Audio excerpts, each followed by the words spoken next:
right, it's already been a long week. Let's make it a little bit heavy by talking about trauma responses in children. Let's go. Now, in life, we all get hurt. We all have some kind of damage. We all go through things that we can't handle. We all go through things that make us really hurt and really pained inside. There's really just three main responses or three responses that we can have to this. We can blame ourselves and go empathetic, start to try and fix the issue, start to fix the problem for other people. We can blame and project it onto everybody else and decide that we're hard done by and start to take and get what we need from other people, be manipulative. Or we can be manipulative in a completely different way. We can go very internal. We can go very, oh, poor me, start playing the victim and end up just depressed and lonely and actually alone. There are our choices. Let's break down how these pop up in our children a little bit more. So first of all, let's talk about people that end up going empathetic. When stuff goes wrong, when things are incredibly negative in these children's lives, they're trying to reach out and trying to figure out how it is that they can keep themselves safe. That's basically all any of these responses come down to. How can I keep myself safe? One way that this comes out is that we start to blame ourselves. We start to think that we're responsible for every little bit and piece that happens. I've literally talked to children that think that some of their dreams, some of their thoughts, and some of their ideas have caused some of the negative things that have happened in their lives. They've had little coincidences that add up, and then in their brains they've twisted that to literally think that they are personally responsible just with their thoughts for the things that have happened around them. When these children start to go empathetic, they start to give. They will almost overgive. They'll give things that they should be keeping to themselves. You can only imagine where that ends up. They're self-sacrificial, which is a good thing. But the problem with being so self-sacrificial, especially at a young age, is that can flip and turn into one of these other two negative responses very, very quickly. We want to be careful with this empathetic child, this child that's trying to blame themselves and being a little bit more reflective. We want to make sure that we're supporting them, that we're showing them that it's not all about them, that it's not all about what they can do, and we're needing to come in and to keep them a little bit more safe, almost to keep them safe from themselves. In a group, they're going to be thinking about the group. They're going to have a high, They're going to have a high care, a high factor of thinking about the emotional needs of everybody else around them. They're going to make sure that everybody else is feeling all right, that everybody else is feeling okay, that everybody else gets it. They'd be a good leader if they can step up and add some extra little bits. Because usually when we end up empathetic, we're way too give and it's easy to get run over before we start to realize the signs of these other two people that we're going to start talking about, the other two responses. Another thing about an empathetic child is that they're going to highly, highly value honesty. Honesty is almost going to be one of the biggest things that they worry about, the biggest thing that they care about. If they're truly empathetic, the truth is all that actually matters. No matter whether that's selling themselves out, selling out other people, they're almost honest to a fault, especially when it comes to taking care of some of the people in the group. Sometimes it's hard for these empathetic people to realize that they really just need to keep their mouth shut. They need to not say all of the truth sometimes about other people and instead need to just not respond to different bits and pieces. That's one of the biggest places that these children can go completely wrong and end up in very bad situations quickly. They're going to give, and then they're going to give, and eventually they're going to spend so much and give so much of their attention and so many different bits and pieces of themselves away that they are going to fall flat. The problem with giving so much is there's so many people out there that are happy, more than happy, to just take. And poor empathetic children are going to keep giving that. They're going to be an emotional battery to the other kinds of people, to the other kinds of abusers. They're not going to realize what's going on until they hit that wall and slam down. And unfortunately, that group and those emotional things, those emotional responses in other people that they cared about, they're going to fall flat too because they're going to have people relying on them. They're going to have people leaning on them because, again, they're a good leader if they can just figure out a couple of other little pillars to keep that empathy going forward in a very positive and a very powerful way. Next, they're going to happily sit with people. It's not going to be about getting other people to do things with them. They're going to be spending their time and spending their resources being around other people, again, being that support for other people. They'll be happy to sit there with them in their hurt and their pain until they start to realize where it's coming in and hurting them. They will be there for their friends. They'll be there more than the people around them even realize that they're there because they are so in tune and so caring with these people that they understand things about these people that people themselves don't even understand. And they're fencing and taking care of that because of the way that they've raised, because of the way that they've been raised even. Well, yeah, because of the way they've raised. They've been built up, which is raised, and they've been raised, dropped to the ground usually, because eventually these kind of people get run over. In their lives, they've had to walk on eggshells and to take care of other people so much that they're completely fine with sitting with people, with spending time with people, and with just giving people chance after chance after chance until they reach that point. Again, eventually that's one of those pillars that they're going to learn. Eventually, if they keep going down this path and they are a good leader, they're going to learn how to say no, they're going to learn when to cut people off, and they're going to learn when to start telling people the absolute truth, no matter how much that may hurt them. Because it's so easy to just go from being empathetic to being manipulative and to be using those things that you know people need to get what you want out of life. That is not an empathetic person. That is a user and abuser. Next, the biggest things that they loathe, the biggest things they hate, in a very similar vein, are control. They hate that abuser. They hate that manipulator. They hate that control. It's their one non-negotiable. They'll sit there and be used and used and used and used, but as soon as it comes to taking away their freedom, as soon as it comes to taking away somebody's autonomy, taking away somebody's choice, that's where these people and children usually hit their line quickly. They're definitely not down for control. They need their freedom. And once they realize that this is happening, again, they're usually pretty swift to come down very hard. They go from being that nice soft mattress to being a hammer very quickly, because they do not value people that try to control, people that try to take their freedom, and people that take away the choice of the group and try and control those actual proper real emotions that people are really experiencing, that people are really trying to deal with. This is where their line comes in. They've got an absolute drive to serve, where other people are driven to just take away and to use people and discard people. These empathetic people have a drive to serve other people no matter how that looks. They'll give, I keep saying it with this kind of person, with this response to trauma. They'll give and give and give and give until they've eventually got nothing. And unfortunately, even just in teenagers in the high schools, even in some of the children in the primary schools that I've worked in, I've seen this absolutely snap and flip from being someone that cared to someone that just acts like an absolute rebel, an absolute trash bag, an absolute waste of space human, and an absolute abuser and manipulator. It's very hard for these kind of people, but we definitely need them because they're the most important kinds of people we've got in the world. They keep it really moving. They want people to be themselves. They want people to be real. They want the raw, they want the honest, they want the truth, and it doesn't matter what that costs, because the truth, being raw, being real, has a very high cost, and that cost is only going up these days. Fuel's coming down, but it's just like fuel. It's one of those things that just keep getting more and more expensive. These people are out for that for every other person in their lives. Basically, they're making sure that everybody else is safe, and they're truly innocent while they're doing that. They truly want these things to happen. Unfortunately, like I keep saying again, it can flip, it can twist, and they can turn into these other two kinds of people quickly. Again, everybody's got trauma, everybody's got hurt, everybody's got pain. Empathy is just one response that we can have to it. From there, we've got just our overt controllers. These are the people that want to come in and they want to take and take and take and make themselves just raise higher and higher.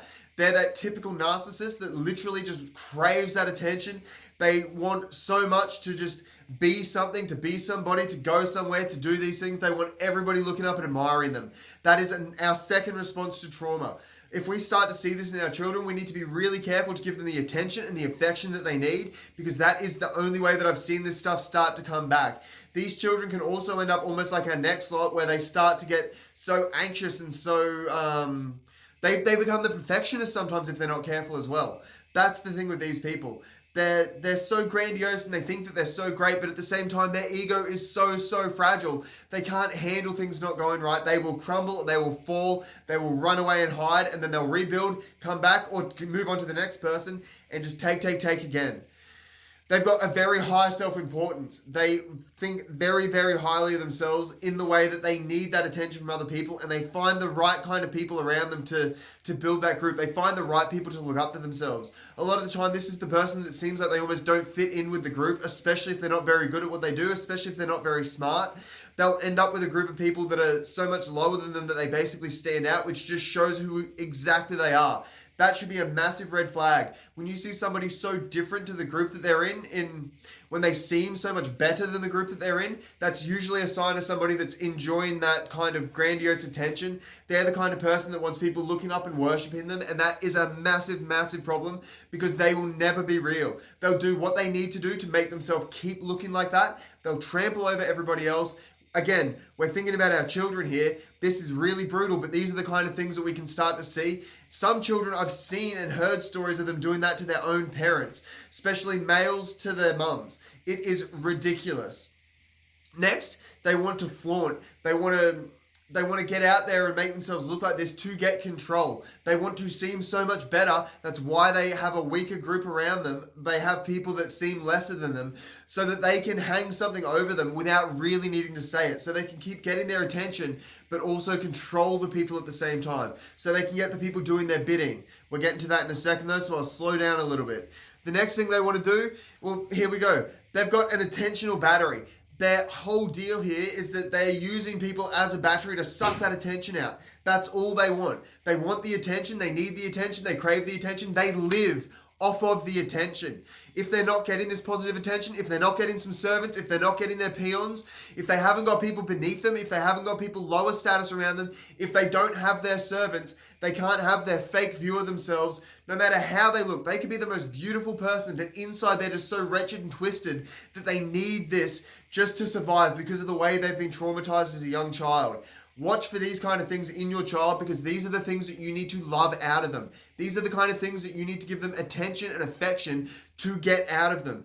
Hopefully I can put an article up right here where I talk about, what am I talking about? The 5 love languages. You need to figure out what kind of language your child hears, what kind of language you speak, and find a way to match those things up. I'm not going to try and list them now because I'll get them wrong. These people want circumstantial control. Well, they just want control. It doesn't even matter how they get it. They want to control people. They want to get in. They want to manipulate them. They want to have them, like I keep saying, doing their bidding. That's what these people are after. They're after that control, and they're in a very flashy way. They're the peacocks of the group, usually. They're the people that are doing everything they can to stand out and get that good attention. And as soon as something goes bad, as soon as something's negative, they're going to run. Well, they're not going to run, sorry. They're going to stand there. They're going to blame and they're going to attack. They're going to flip quickly, but only in private to keep that public image, that public view of themselves pumping forward so that people think that they're great. These are our typical narcissists, these next two. They're going to gaslight, they're going to discard, they're going to hoover, they're going to do everything they can to get the attention. Hopefully now I'm popping up a video from my Z-Life channel, Z-Life coaching channel, sorry, where I break this down even more. That'll be out in 2 days, but this one's going live today. Where are we? The next lot. These are our covert people. That was our overts. We've got our empathetic people. We've got our overt people. These are our covert people. These are the people that are a little bit more coy. They're a little bit more subtle. They're not necessarily the smart people either. But again, they're hidden. They're hiding this stuff away and using you in a way where you don't even realize it. Again, it's all about the manipulation. This is where the trauma response leads our children. Empathy, where we think it's all us. Overt narcissism, where we're literally out there going, look at me, look at me, look at me. Or covert narcissism, where we're hiding, we're going, oh no, poor me, and playing the victim. That's what these people do. They're taking that affection, they're taking that attention, they're taking that control by victimizing themselves. They set themselves up into positions where they're victimized, or they'll just lie and make themselves sound more victimized. These are the kind of people, the kind of children where everything's going wrong in their life. They got no lunch at school, even though we know that they've eaten every bit of chips and thrown out their sandwich on the way to school. They're manipulating and controlling people by the where, woe is me, poor me. That's what these people do. That's our third trauma response. They've got another high self-importance. They think that to some degree they deserve this. They think that they've been so hard done by that they don't even need to really try anymore. They bring people around them that are going to actually just do the effort for them. The people that are going to put in the effort for them. These are the children that are just completely lazy. We need to be giving our children routines and chores and things to do. We can't let them sit there and wallow. We can't be like, oh no, you're feeling bad. You're feeling depressed this week. We need to get them doing as much as they can. If you've got a broken leg, you need to get it out of the cast and start doing your physio. If you mess up a joint, you need to be moving that stuff or you're going to hurt it more. Actually, just yesterday I was hearing one of my aunties talk about having a sore leg. And then when we asked her how much she's actually doing the exercises and the movements, you could tell by the way that she said that she had to be doing this physio stuff that she wasn't doing it. As soon as we asked, she's like, well, I do it every now and then. You're never going to get healed if you're not moving these things. We need to do as much as we can when we're hurting. Otherwise, we're going to use that excuse every single time. We need to be getting stronger, not weaker. We get weaker by sitting around and doing nothing. It's exactly like what I was saying about TV and entertainment. Hopefully that pops up too. Boom. What's next? They basically don't have any true affection. They don't know how to truly show affection. They only use their affection for control. They'll give people the affection and then they'll pull it back. They'll give it a little bit, they'll pull it back. They'll try and give it and then they'll say they can't do it. These are the victims. These are the people that they can't really be affectionate because they don't really feel like they deserve it. They don't really feel like they've felt it. So why should they give it? Again, it's almost like the poor me versus the world kind of garbage. That's what this third response is. We need to keep our children away from this and push them into being more empathetic, to care for other people. In the Eastern countries, we're in Western country over here. In the Eastern countries, when people are depressed, they don't tell you to go and figure out what's going to make you feel better. They tell you to go and do something to help somebody else. That's how you avoid these last two responses. We want to push people into the response where they're trying to help other people because that's going to make them feel better. They're going to learn a lot more and then they're going to be able to fix themselves. If we don't have a purpose, if we don't have a mission, we start to die. We wither. It's just like not using that arm when you break it. I've said it in a previous video as well.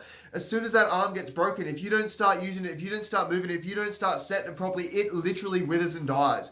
If you just sit there with your arm up, eventually that's going to lock there and wither and die. Go look up some of the yogis in Hinduism or whatever. They do that stuff sometimes and their arm withers and locks in place there and their hand starts to not look like a hand anymore. That's what happens emotionally to these last two responses. We need to be helping other people. Again, these people are just about using others as a battery, but this time instead of an attentional battery, it's an emotional battery. They want to steal and take the emotions and manipulate the emotions of other people to, again, perpetuate the idea that they are an absolute perpetual victim. They want to take from the emotional batteries. They want to use you as an emotional battery. If you start to, again, see this in your child, give them the things that they need and start to draw them back and start to fill them up. Give them what they need at the beginning because they're hurting. Once they start to quit hurting, pull that stuff away a little bit. Start to watch as you change these things and give them what they truly need, not what they think they need, not the easiest thing for their life. Give them what they actually need. There's a massive difference between needs and wants. Our wants are complete garbage and are usually for our selfish ambitions and our selfish laziness. Our wants are the things that, they're our wants. Our needs are what we actually need. And usually that's something a little bit harsher. You don't get a gain without a massive loss. You don't gain anything without some kind of pain. No pain, no gain. Hard now, harder later. It is so much harder to do these things as you move on in life, as you get older, as you cement your patterns and your habits. These people, just like the last people, it's all about just control. They use their circumstances, they almost manufacture circumstance to control other people. They'll hurt themselves, they'll put themselves in terrible positions just to have somebody come along and pick them up because they are craving attention and affection themselves. That's what they've been missing. That's where they were hurt as a child. That's where your child is being hurt potentially. They need this attention, they need this affection. I was talking to somebody today. It's hard. We're all working, we're all overworked, we're all underpaid. We don't have enough time in our lives to be in our families, in our homes like we should be. And because of that, our children are suffering. How many children catch the bus home, find a key somewhere or take the key with them to school? This latchkey kid thing, in the 80s and 90s, that was only just kind of starting. Now it seems like almost every child is just letting themselves into the house, raising themselves on TV. If they're not just getting their own food, they're taking care of their younger brothers and sisters. It is terrible. We need to be there for them as much as we can. We need to spend our time to avoid this garbage. We are traumatizing and hurting these children. Again, hopefully I'm where I think I am because I was just saying that these people, again, they're going to gaslight people, they're going to discard people, they're going to hoover and take that attention and control from people. That's our three responses. They're going to be covert narcissists, they're going to be an overt narcissist, or they're going to be an empathetic person that's going to give almost to a fault. They're the three responses to trauma. That's what we want to avoid with our children. We want to build them up into strong individuals that aren't just being taken advantage of, that aren't using and that aren't sitting there depressed. We need to avoid this by teaching them to really care, to really give of themselves in a smart way, but to also be aware for these two negative responses at the end here. Again, there's going to be another video coming up on Z Life Coaching in the next 2 days, hopefully tomorrow, that is going to go even more into this narcissistic trait stuff, and it'll explain how these people operate as adults. I'm sure that you found it in your relationships before. I'm sure you've had it in your family somewhere, whether it's an uncle and auntie, a grandparent, whatever, your own parent, a sibling even. It could be you. A lot of us are going to see a lot of these different things in ourselves, and that's all good. as long as we're not literally sitting in these things, as long as we're not moving from one good positive thing like this empathetic thing and moving into being a user. Whatever it is that's going on with your children, you can make this better. You just need to put in the time, you just need to do the research, and you need to do the work. If you reach out to me, I'm happy to help you do it. This is my expertise. I've been doing it with children in schools for, I can't even remember how long, 3-4 years. I've been doing caring work for 20 years. I've done youth work, I've done disability work, I've done it all. I've put myself together, I'm putting my friends together. I've put anxious and traumatized teens together time after time after time, quickly, and seen the results stick. I've seen massive changes. I can help you, I can help your family, I can bring peace to your home. Just reach out. I'm on Facebook at Children Are. I'm on YouTube at Children Are. Find me. Just find me. I'm here for you. You've got this. See you later.